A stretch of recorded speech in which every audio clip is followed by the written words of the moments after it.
I used to think that I couldn't write without alcohol. Love just getting a bottle of wine and sitting down and writing all night.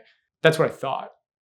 I didn't actually do that. I mean, I did when I was in my early 20s, but most of the time I wasn't actually writing when I was drinking either. And I found that when I stopped, after a couple months, the words just started just pouring out. And I wrote hundreds of poems, and it became as much of a part of my daily routine as alcohol used to be. And that's really what let me know that I could never go back. There's the whole I would probably die if I started drinking again thing, but the writing mattered more to me than than anything.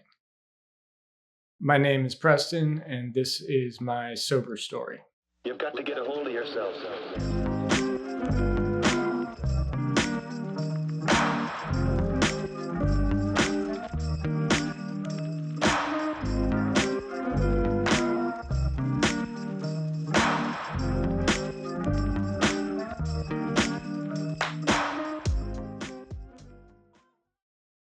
I was working in food service. I spent most of my life working in kitchens, and it's hard on your body. So I was in this routine where I worked hard and I played hard. It was like I was just drunk. There was no other Preston. There was angry at work Preston, and then there was drunk Preston. I started going to the ABC store before work and getting a couple airplane bottles so that I could sneak away to the bathroom once or twice during my shift and take a shot just to get through the rest of the day. And then after work, yes, I would be out either, partying it up and this was towards the end of my drinking days. It got to the point where I didn't really even want to party much with other people. I just wanted to go home and be alone and get as drunk as possible and pass out because I didn't want to be living the life that I was living. For one, my relationship was starting to fall apart. Then on top of that, I had a friend who had received a terminal diagnosis.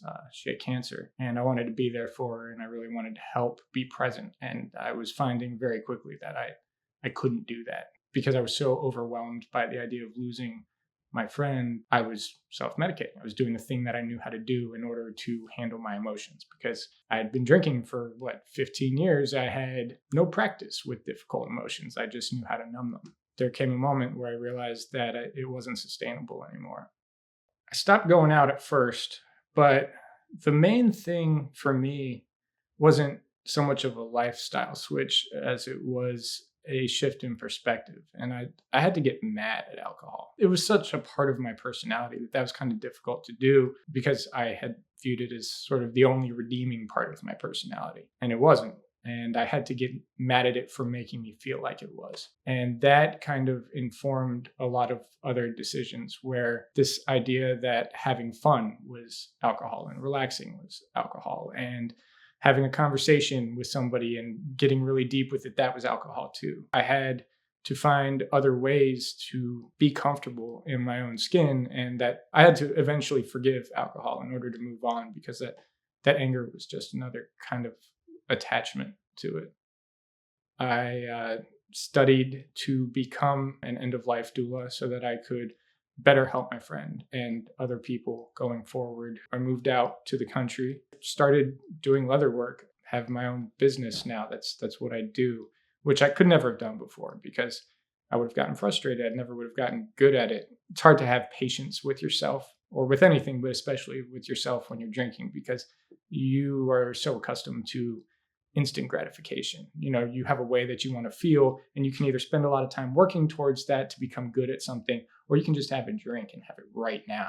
I don't do things to say that I did them anymore. I do them to do them, and I do them because I want to do them well. I don't want to proselytize. I don't want to tell people what they should and shouldn't do. Some people don't have a problem with it and never will.